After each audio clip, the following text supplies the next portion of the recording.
Hello everyone, welcome to First Umpire match preview of match number 54 Punjab Kings versus LSG. मैं पहले तो सोचता रह गया ये होम ग्राउंड है किसका, क्योंकि मुझे तो ऐसा लगता है ये न्यूट्रल ग्राउंड हो जाता है। अगर किसी भी टीम के मल्टीपल होम ग्राउंड्स हैं तो उसे होम ग्राउंड नहीं बोलेंगे। और 2023 से 4 मैच हुए हैं यहाँ पे। 23 में 2 खेले थे, 24 में 2 खेले थे। चारों मैचेस पंजाब हारी है और यहाँ पे अर्शदीप भी नहीं चलते। अर्शदीप ने 4 मैच में 4 विकेट्स लिए हैं, तो अर्शदीप का भी हैप्पी हंटिंग ग्राउंड नहीं है और पंजाब को तो बिल्कुल भी हैप्पी हंटिंग ग्राउंड नहीं है। तो मुल्लापुर भी जबकि ऐसा सही निकला इस सीजन, थोड़ा बेटर किया, तो उम्मीद है कि यहाँ भी थोड़ी जान डालेंगे। और यहाँ तो इनको 3 में से 2 मैच जीतने की जरूरत है। 2 जीतने चाहिए, बहुत ज़रूरी है कि जीतें अब, नहीं तो डीरेल होता हुआ दिख जाएगा इनका कैंपेन। क्योंकि वो नो डाउट चाहिए। पिछला मैच जीत गए हैं। एक चीज़ अच्छी है, अय्यर ने यहाँ पे 2 मैच खेले हैं, एक में 73 नॉट आउट, एक में 74 नॉट आउट मारे थे। कौन सी टीम के लिए? ऑब्वियसली जब उनकी पुरानी Okay. टीमों के लिए। अब तो वो 2022 के राउंड जब खेले थे सीजन, 23 Okay. सीजन में भी नहीं, 23-24 में तो नहीं खेल पाए यहाँ पे। तो 22 में तो मेरे ख्याल दिल्ली के साथ ही थे। हाँ। तो तभी ओवरऑल रही है कहानी तो सही अय्यर की यहाँ पे। मैचअप्स हैं इंटरेस्टिंग बहुत सारे। एक बढ़िया मैचअप तो हमारे यूजी चहल भाई हैं। वो तो अगर आप देखो इस पूरे आईपीएल में उन्होंने जनरली विकेट ज़्यादा राइटीज़ के अगेंस्ट लिए हैं। 13 विकेट्स लिए, 10 राइटीज़ के अगेंस्ट है। राइटीज़ के अगेंस्ट 96 बॉल्स में 108 रन दिए, मतलब 11 की ऑलमोस्ट एवरेज के साथ लिए हैं। वहीं लेफ्टीज़ के अगेंस्ट उन्होंने बहुत रन खाए और सिर्फ 3 विकेट्स लिए हैं। और बट ये टीम के लेफ्टीज़ हैं जिनको वो पसंद करते हैं चहल।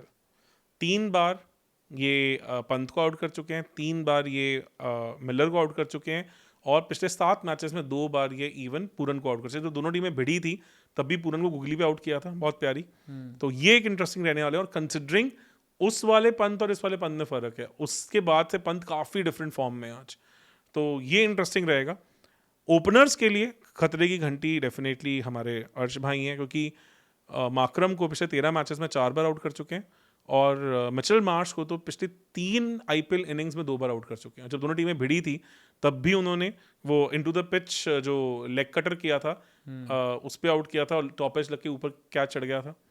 तो वो बड़ा इंटरेस्टिंग कहानी रहेगी।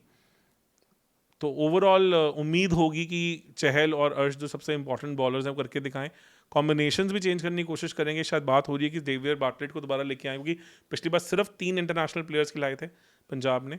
तो वो क्योंकि ऑब्वियसली उनको इस तरह की कंडीशन में हेल्प मिलेगी, थोड़ी निपी हो गई। पहले से ही पॉन्टिंग ने बात करनी शुरू कर दी थी कि हाँ, हम धर्मशाला के लिए अपने स्क्वाड में चेंजेस करेंगे to suit that conditions better. LSG की बात करें तो एलएसजी के टॉप 3 से ऑलमोस्ट 70% रन आए हैं, तो उसके बियॉन्ड कहानी थोड़ी सी हिली है, उसको सेट करने की कोशिश करेंगे। पूरन का जैसा स्टार्टिंग में बल्ला बोल रहा था वैसे पिछले 4 मैचेस में नहीं बोल पाया, और तब से ही दिख रहा है एलएसजी भी हार रही है। हार रही है। तो वो उम्मीद होगी, छोटा ग्राउंड है, हाई स्कोरिंग ग्राउंड है, बैट पे बहुत अच्छे से बॉल आती है, तो पूरन दोबारा से फॉर्म में आए, चलें, और उनके बल्ले से रन आने बहुत ज़्यादा ज़रूरी हो जाते हैं। काफ़ी चीज़ें उनके लिए भी सही है। मयंक यादव वापस आ चुके हैं, लगे हैं, और अब एक अच्छा खासा ब्रेक भी मिला उनको, क्योंकि पिछला मैच पिछले संडे खेले थे, उसके बाद एक संडे का पूरा हफ्ते का पूरा गैप मिला है। तो पिछली बार पेस उतनी ऊपर नहीं थी, स्लोअर बॉल्स भी की थी, 7 से 8 स्लोअर बॉल्स की थी, बट जहीर खान ने बोला है कि बिकॉज वापसी थी इससे we are just phasing him in, तो इस बार शायद वो पेस भी और ऊपर आती दिखे। पर ओवरऑल इम्प्रेस, पर कंट्रोल में थे, कंट्रोल किया था, ओवरऑल इम्प्रेस किया था। तो वो भी एक बड़े इंटरेस्टिंग मैचअप रहने वाले हैं। और वो अपनी पेस से, जब पिछली बार दोनों टीमें भिड़ी थी इकाना में पिछले साल, तो Mayank Yadav man of the match, तो उन्होंने पूरा का पूरा मैच पलट के रख दिया था। प्रभ सिमरन को भी अपनी हार्टलैंड से फंसाया था, सभी को तंग किया था। तो ये भी एक इंटरेस्टिंग कहानी रहेगी कि मयंक यादव के ओपनिंग स्पेल को किस तरह से पंजाब के ओपनर्स खेलते हैं, क्योंकि हमें पता है प्रियांश आर्या जब बैट फर्स्ट करते हैं, अगर अलग 20 हैं, चेज में उनकी एवरेज बिल्कुल ख़त्म हो जाती है, बिल्कुल बैठ जाते हैं। तो उस चीज़ पे काम करने की काफ़ी ज़्यादा ज़रूरत है। और पंजाब भी कहीं ना कहीं टॉप 3 हैवी थोड़ी सी है, उनके बियॉन्ड उतने रन अभी मिडिल ऑर्डर से नहीं आए हैं, तो वहाँ वो भी एंड रीसेंट फॉर्म तो अगर बोले तो खास करके नहीं आए। खास करके नहीं आए। तो ये चीज़ें इंटरेस्टिंग है। प्लेइंग 11 की तरफ एक बार रुख मोड़ के देख लेते हैं।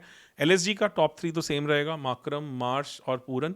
पंत आएंगे नंबर 4 पे अगर आए तो, क्योंकि उनकी बैटिंग ऑर्डर को लेके काफ़ी क्वेश्चंस चल रहे हैं। 5 पे आप बदोनी को देखेंगे, 6 पे आप मिलर को देखेंगे, 7 पे समाद, क्योंकि वही खेल रहे हैं। अब पिछले मैच में शार्दुल ठाकुर को नहीं खिलाया, स्विंगिंग कंडीशंस हैं, पर मुझे लग रहा है कि शायद अभी भी ना उनको जगह मिलेगी तो फिर प्रिंस यादव की जगह मिलेगी, बिकॉज आवेश तो प्रेटी मच फिट होते दिख रहे हैं। तो अभी के लिए मैं 8 में मान के चल रहा हूँ कि शार्दुल शायद खेलें, क्योंकि प्रिंस यादव ने भी बहुत माइटीली इंप्रेस नहीं किया, नो डाउट पिछले मैच में एक अच्छी विकेट निकाली थी, यॉर्कर बढ़िया मारी थी। तो अब मैं यहाँ पे 8 पे शार्दुल को रख रहा हूँ, 9 पे आपके पास बिश्नोई है, 10 पे आपके पास आवेश हैं, 11 पे आपके पास मयंक है, और देन दिग्वेश राठी आपके इम्पैक्ट प्लेयर की तरह टीम में आ जाते हैं। तो आपके पास जेन्युइन दिग्वेश, बिश्नोई और माकरम की स्पिन बॉलिंग ऑप्शंस हैं, और पेस में आपके पास शार्दुल ठाकुर हैं, मयंक यादव हैं और आवेश खान है। और अगर शार्दुल को फिर से बिठाते हैं तो फिर उनकी जगह प्रिंस यादव आ जाएंगे, जिस तरह से कहानी चल रही है। पर तो बैटर भी एक कम हो जाएगा, पर बैटर 8 डाउन जो 8 नंबर पे बैटर नहीं उतना स्ट्रॉन्ग बिल्कुल आएगा, सही। तो वहाँ इसलिए पे बिश्नोई आएंगे बैटिंग करने। तो इसलिए वो थोड़ा सा मे बी ट्रिकी हो सकता है। तो ये एलएसजी का 12 होना चाहिए। पंजाब ने थोड़ी सी बातें की हैं कि वो ट्वीक करना चाहते हैं, तो मुझे लगता है जेवियर बार्टलेट को शायद लुक इन मिले। तो उस हिसाब से अगर चलें तो मुझे लग रहा है कि प्रभसिमरन और प्रियांश आर्या और अय्यर ये तो प्रिटी मच लॉक्ड हैं। नंबर 4 पे हमने पिछली बार निहाल वडेरा को देखा था, मुझे लग रहा है वही होंगे। नंबर 5 पे आपके इंग्लिश हो जाते हैं। फिर नंबर 6 पे शशांक, क्योंकि उससे नीचे शशांक को शायद ना लेके जाएं। नंबर 7 पे फिर आप उमर जाए को देखें, वो पिछले मैच में खिलाया था और इन कंडीशंस में वो इफेक्टिव हो भी सकते हैं। 8 पे मार्को यॉनसन, ये आपके 8 फिक्स हो गए हैं। फिर शायद हरप्रीत बराड़ को ना लुक इन दें, यहाँ पे नंबर 9 पे आप जेवियर बार्टलेट को ले आए। नंबर 10 पे अर्शदीप, नंबर 11 पे आपके पास चहल का ऑप्शन बन जाता है। तो ये आपका प्रिटी मच हो जाएगा। 12 को लेके भी कंसर्न रहे, क्योंकि फॉरेन प्लेयर्स में अभी तक आपने, अगर आप इसको देखेंगे तो आपने इंग्लिश को खिलाया, आपने जेवियर बार्टलेट को खिलाया, आपने उमर जाए को खिलाया, और इसके सिवा आपने एक मार्को यॉनसन को खिलाया। तो ये आपके प्रिटी मच प्लेयर्स हो जाते हैं। पिछले मैच में सूर्यांश शेगड़े को भी खिलाया था शेडगे ने, पर इतना ज़्यादा उन्होंने इम्प्रेस नहीं किया नहीं था। तो मुझे लगता है कि शायद उन्हें अब दोबारा लुक इन ना मिले, तो उनकी जगह भी आ सकते हैं जेवियर बार्टलेट, या फिर हरप्रीत बराड़ को निकाल के बाहर और फिर शेडगे को आप एज एन इम्पैक्ट प्लेयर लेके आते देखें, just to give some little boost to your batting. पर पिछले मैच में 3 ओवर 40 रन और 3 गेंदों में 1 रन, और एक मैच जहां पे सिर्फ 1 रन की जरूरत थी वहां भी मैच फिनिश नहीं किया था। तो अभी तक वैसे सीजन में कहानी आई नहीं है, तो शायद उसके चलते हरप्रीत बराड़ के उस एक्सपीरियंस के लिए चले भी जा सकते हैं। टोटली डिपेंड्स, क्योंकि पंजाब के पास ये ऑप्शंस ओपन है, दे हैव, क्योंकि मैक्सवेल ऑलरेडी रूल्ड आउट है, उनकी अभी तक रिप्लेसमेंट तो नहीं आई है, पर ऑब्वियसली अब वो पिक्चर में तो नहीं होंगे। तो ये मुझे ओवरऑल कहानी दिख रही है। और स्टॉइनिस भी नहीं लग रहा है आपको आते हुए?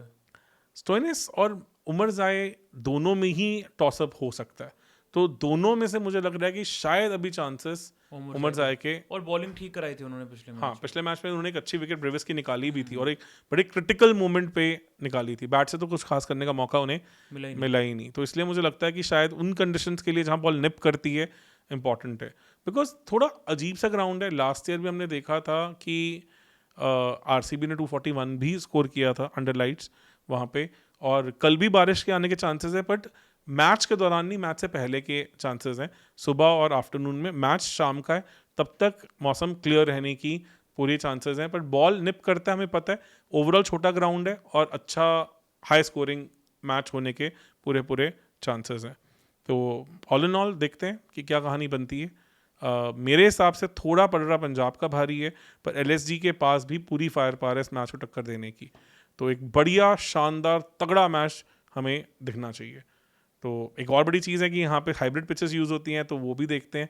एक नई पिच रीड करने को मिलेगा, एक नया एक्सपीरियंस मिलेगा। तो looking forward to this match. तो आप भी हमारे साथ बने रहें, तब तक के लिए धन्यवाद।